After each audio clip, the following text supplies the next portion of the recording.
Pernah nggak sih kamu berada dalam situasi di mana semua bukti, semua tanda, itu seolah-olah berteriak menuju ke satu kesimpulan? Oh, sering sekali. Entah itu krisis di kantor, drama pertemanan, atau mungkin berita heboh di media.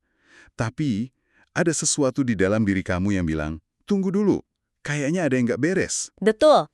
Rasanya seperti melihat asap tebal banget, tapi kamu nggak yakin ada apinya. Dan keputusan untuk langsung teriak kebakaran, untuk bereaksi secara impulsif berdasarkan asap itu, bisa jadi kesalahan paling fatal. Karena terkadang asap hanyalah asap, tidak ada api sama sekali. Selamat datang di pembahasan kita. Hari ini, kita akan membongkar bab 5 dari sumber kita. Judulnya, Asap Tanpa Api. Judul yang sangat menarik. Jadi, misi kita hari ini adalah menggali kemampuan super ini. Kemampuan untuk tetap tenang dan berpikir jernih saat semua orang di sekitar panik. Ini bukan sekedar skill biasa ya. Bukan. Ini adalah sesuatu yang, dan ini bukan hiperbola, secara harfiah bisa menyelamatkan dunia. Kita punya dua kisah nyata yang luar biasa menegangkan, dari puncak Perang Dingin, dan satu fenomena psikologis yang sangat relevan dengan zaman sekarang. Tentu. Kisah pertama ini benar-benar luar biasa, membawa kita ke jantung ketegangan Perang Dingin, ke seorang pria yang sendirian memegang nasib dunia di tangannya di sebuah bunker bawah tanah. Oke, coba bayangkan suasananya. Ini tahun 1983. Kamu ada di dalam bunker komando nuklir Soviet yang pengap dan tegang. Perang Dingin lagi panas-panasnya. Situasi yang sangat-sangat mencekam. Tiba-tiba, sirene meraung memekakkan telinga. Layar di depanmu berkedip merah menyala. 5 titik muncul, bergerak cepat. 5 misil nuklir Amerika sedang meluncur lurus ke arah Uni Soviet. Ini mimpi buruk yang jadi kenyataan. Dan di pusat kekacauan itu ada seorang pria bernama Letnan Kolonel Stanislav Petrov. Menurut protokol militer Soviet yang super kaku, tugasnya cuma satu dan sangat jelas. Apa itu? Angkat telepon, laporkan serangan ini ke atasan. Kalau dia lakukan itu, hampir 100% pasti Uni Soviet akan meluncurkan serangan balasan besar-besaran. Dalam hitungan menit, perang nuklir total akan dimulai. Yuk, tekanannya pasti luar biasa. Di sekelilingnya, semua orang panik, berteriak menyuruhnya untuk segera melapor. Tentu, tiap detik yang terbuang bisa berarti Soviet kalah telak. Tapi di tengah semua itu, Petrov justru melakukan sesuatu yang tidak terduga. Dia tidak melapor. Dia menelpon petugas jaga dan dengan suara yang berusaha dia tenangkan, dia bilang sistem peringatan dini mereka, sistem bernama OKO, mengalami kerusakan. Wow! Nah, disinilah letak kejeniusiannya. Proses berpikir Petrov saat itu sederhana, elegan, tapi benar-benar melawan semua data yang ada di layarnya. Gimana cara dia berpikir? Dia berpikir begini, pertama, kalau Amerika memang mau menyerang, mereka nggak akan tanggung-tanggung.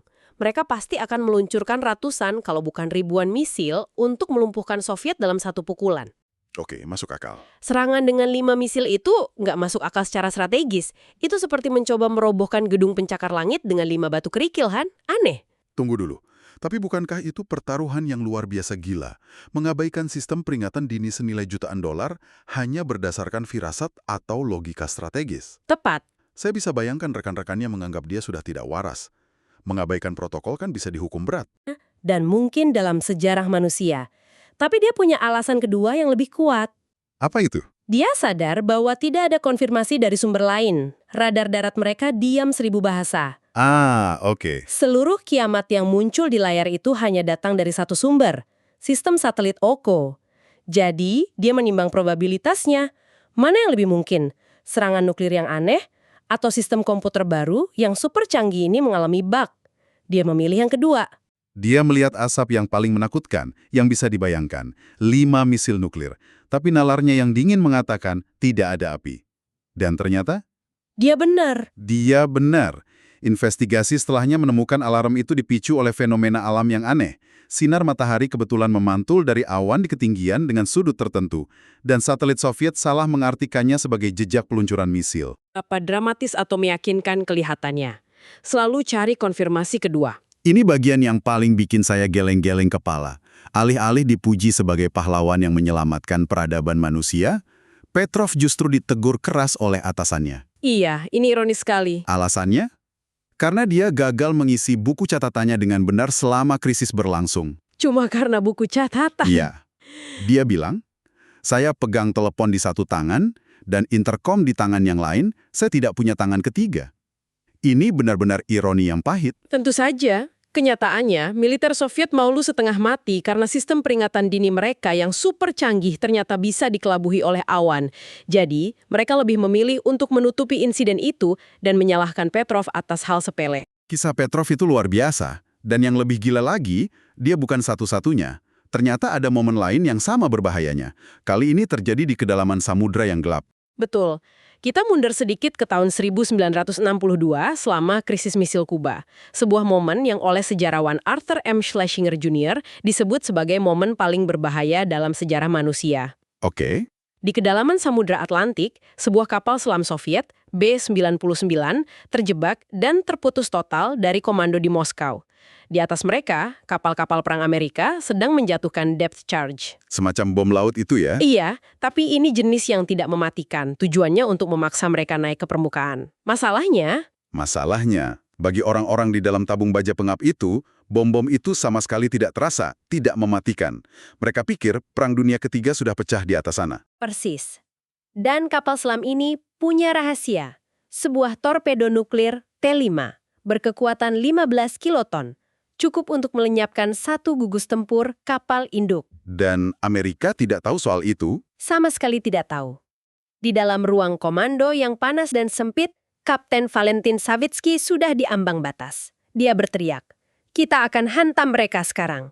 Kita akan mati, tapi kita akan tenggelamkan mereka semua." Gawat sekali. Perwira politik kapal Ivan Maslenikov setuju.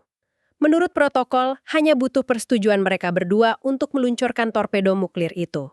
Tunggu dulu, bukankah ini pelanggaran protokol? Bagaimana mungkin satu orang bisa menentang kapten dan perwira politiknya di tengah situasi genting seperti itu? Apa yang membuatnya begitu istimewa? Pertanyaan yang sangat bagus.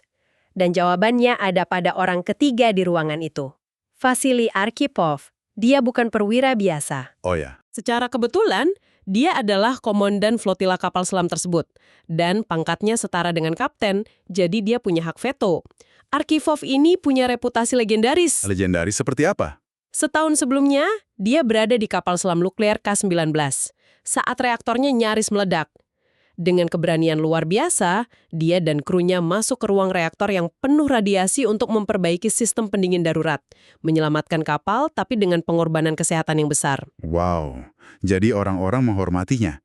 Mereka tahu dia bukan orang yang gampang panik. Tepat. Jadi, di dalam B-59 yang berguncang hebat itu, semua mata tertuju padanya. Kapten dan perwira politik sudah siap memulai kiamat. Lalu, apa yang Arkhipov lakukan? Dan Arkhipov dengan tenang tapi tegas menolak. Terjadilah perdebatan yang sangat sengit. Argumen Arkhipov sederhana, menembakkan torpedo itu tanpa perintah langsung dari Moskow adalah kegilaan. Itu artinya memulai Perang Dunia Ketiga secara membabi buta. Benar. Dia mendesak mereka untuk tetap tenang, naik ke permukaan dan mencoba menghubungi komando pusat. Pada akhirnya, ketenangan dan reputasinya yang luar biasa berhasil meyakinkan kedua rekannya yang sudah kalut. Kapal selam itu pun naik ke permukaan. Dunia selamat untuk kedua kalinya. Lagi-lagi karena satu orang yang menolak menyimpulkan ada api hanya karena melihat kepulan asap. Ini luar biasa. Sangat luar biasa. Kedua kisah ini adalah contoh ekstrim. Tapi bagaimana konsep asap tanpa api ini berlaku di zaman kita, di mana asapnya bukan lagi alarm nuklir, tapi informasi yang salah di internet? Tepat. Ini membawa kita ke bagian ketiga yang sangat relevan. Bagaimana sebuah tragedi besar bisa menciptakan kebenaran alternatif. Kita beralih ke dampak psikologis dari serangan 9/11. Oke. Setelah kengerian serangan itu, ada kekosongan informasi dan kesedihan yang luar biasa. Kekosongan inilah yang menjadi tanah subur bagi tumbuhnya teori konspirasi. Muncullah gerakan truther yang punya berbagai macam narasi. Ada yang bilang bahan bakar jet tidak mungkin bisa melelehkan baja menara WTC. Iya, saya pernah dengar itu. Ada yang bersikeras, menara itu runtuh karena ledakan terkendali yang sudah direncanakan. Bahkan ada yang menuduh itu semua adalah operasi false flag oleh pemerintah AS atau Mossad untuk membenarkan perang di Timur Tengah. Secara psikologis, teori-teori ini meskipun terdengar mengerikan, sebenarnya memberikan semacam rasa nyaman yang aneh. Nyaman? Kok bisa? Mereka menciptakan sebuah narasi di mana ada dalang, ada rencana.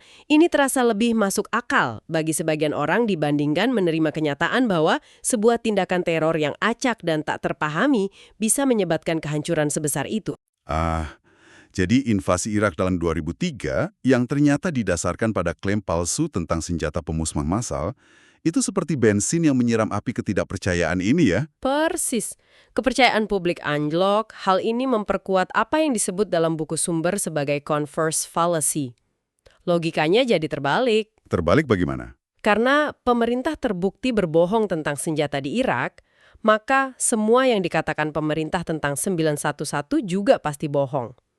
Ketidakpercayaan menjadi filter universal untuk menolak semua bukti yang tidak sesuai dengan keyakinan mereka. Penulis buku ini punya cerita pribadi yang menarik tentang kenapa dia tidak ikut terseret ke dalam teori-teori ini. Pertama, ayahnya adalah seorang insinyur struktur. Oke. Jadi, ketika orang-orang bilang baja tidak mungkin meleleh, ayahnya dengan sabar menjelaskan konsep progressive collapse, bagaimana kerusakan di satu lantai bisa menyebabkan efek domino kegagalan di seluruh struktur, yang akhirnya membuat gedung runtuh dengan cara seperti itu. Oke, itu penjelasan yang sangat teknis dari sisi engineering. Tapi bagaimana dengan sisi manusianya? Apa yang membuatnya kebal terhadap narasi konspirasi yang begitu menarik bagi banyak orang lain? Nah, ini poin keduanya. Dia pernah tinggal di Arab Saudi, negara asal 15 dari 19 pembajak.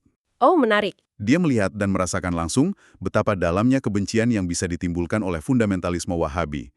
Baginya, ideologi yang bisa mendorong orang melakukan tindakan sekeji itu bukanlah sesuatu yang abstrak atau dibuat-buat. Itu nyata. Jadi dia punya konteks pribadi yang kuat. Betul, jadi dia punya konteks dan pengetahuan latar yang membuatnya bisa melihat asap konspirasi itu apa adanya, hanya asap. Jadi kalau kita tarik benang merahnya, ketiga cerita ini, Petrov, Arkhipov, dan fenomena pasca 911, semuanya mengajarkan pelajaran yang sama. Sinyal yang mengkhawatirkan, entah itu alarm di layar, bom di laut, atau narasi yang meresahkan di internet, tidak selalu berarti kesimpulan yang paling jelas adalah yang benar. Tepat sekali. Dan di dunia modern kita, keterampilan untuk berhenti sejenak, menantang asumsi pertama kita, dan mencari bukti pendukung menjadi jauh lebih penting. Jauh lebih penting, kita dibombardir oleh headline provokatif dan kemarahan di media sosial yang semuanya dirancang agar kita bereaksi secara emosional, bukan merenung secara rasional. Betul. Kemampuan yang dimiliki Petrov dan Arkhipov, kemampuan untuk berhenti dan bernalar adalah sesuatu yang kita semua butuhkan sekarang. Ada kutipan penutup di bab ini yang sangat mengena. Apa itu? Tragedinya adalah, dalam mencari api hantu, kita seringkali akhirnya menyalakan neraka kita sendiri. Wow, itu pengingat yang kuat. Bahwa reaksi kita terhadap asap yang kita lihat bisa jauh lebih merusak daripada api yang sebenarnya tidak pernah ada. Ini membawa kita ke satu pertanyaan penting untuk kamu renungkan. Dalam hidupmu sehari-hari, di mana kamu paling sering melihat asap? Mungkin itu gosip di kantor, berita utama yang sensasional, atau postingan marah di media sosial? Dan coba jujur pada diri sendiri, seberapa sering kamu benar-benar berhenti sejenak untuk memeriksa apakah ada api yang nyata di baliknya sebelum kamu ikut bereaksi?